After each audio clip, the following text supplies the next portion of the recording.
今仔日是光复连假头一天，不过受到东北季风影响，北部、东半部和山区雨是哪来哪粗。气象署预告，这大水雨会落到后礼拜二才会较离。若是到平地，同款是乌阴，不过袂落雨。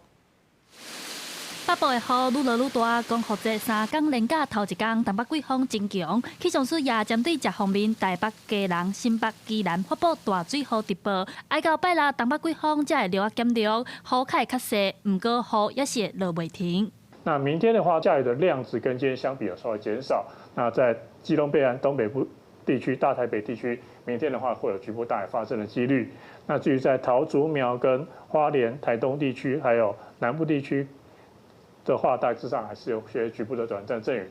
气象署提醒，到礼拜东北季风会搁再增强，北部、华东和南部地区雨水也会变高。这款落大雨的天气，爱到后礼拜2才会开始转好，到时剩山区的落雨，平地就会变做乌阴无雨的天气形态。到周2跟周3的话，水汽会更为的减少，所以周2、周3的话，就剩下基隆北岸、东半部地区、恒春半岛，还有大台北山区，还有一些局部的短暂阵雨。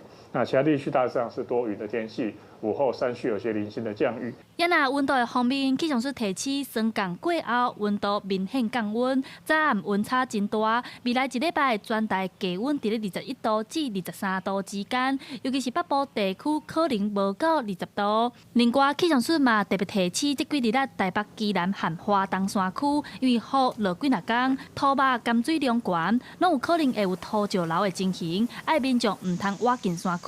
记者陈阿轩、郑俊佑台北报道。